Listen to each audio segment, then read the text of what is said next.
Dealing with ISIS, should a prisoner swap happen? There is a potential prisoner swap upcoming between Jordan and the Islamic State, and the bill to authorize U.S. military action against ISIS. Let's bring in Dan O'Shea. He's a former Navy SEAL, served as coordinator of the hostage working group at the U.S. Embassy in Baghdad. Dan, good to see you. Thanks. Good afternoon, Shep. What you do if you negotiate with the Islamic State is elevate them, at least in optics, to that of state. And I wonder, how dangerous do you think that might be? This is very dangerous. It now is giving a reinforcement to the idea that they have established an Islamic caliphate that is not only negotiating with fellow Arab Muslim nations like Jordan in this case, and Japan in the West as well. So this is a very, very challenging development, and it is not bode well for future situations around this whole issue of hostage terrorism. What's Jordan supposed to do here? Well, here's the challenge. Ironically enough, this woman, Rashida, she was captured obviously in Jordan in a failed suicide bombing attempt.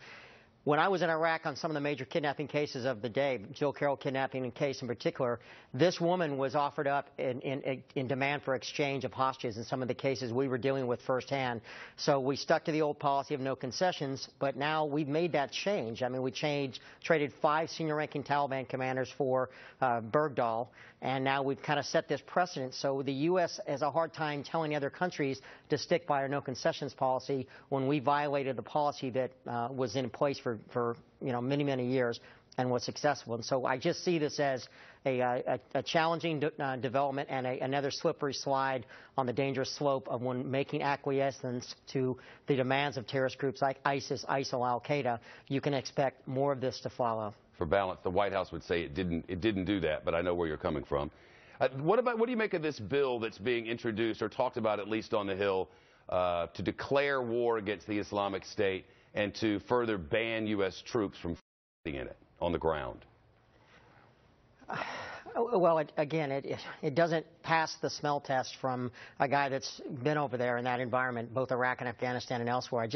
I don't understand how we can say we're going to defeat an enemy, but we're not going to enemy combatant, yet we're not going to commit combat troops to defeat the enemy. And I'm sorry, these airstrike campaigns alone, and I've stated this earlier, the only war that was ever ended by an airstrike was World War II, Hiroshima and Nagasaki, when we dropped atomic weapons, and that's certainly off the table here. So I don't understand why we're not using past history in Afghanistan, how we were successful in the initial days after 9/11, or even successful in Iraq. We had to put combat troops, combat enablers into the fight, partnering with our Arab partners, be it the Afghans, be it the Iraqis, or the Kurds in this case. So I don't think we're being serious about defeating an enemy, and we're not willing to take the steps to get the job done. So that I'm clear, you're not saying that at this moment the troops should go into the middle of this chaos and all the complications that come with Syria, Assad, the Islamic State, Al-Qaeda, on and on. You're not saying put them in. What you're saying is don't take them off the table, or am I misunderstanding?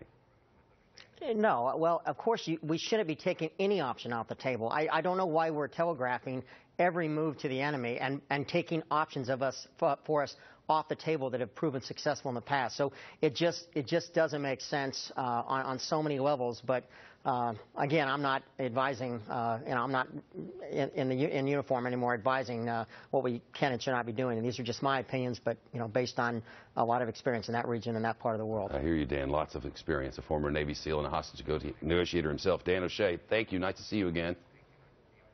Thank you. The refugee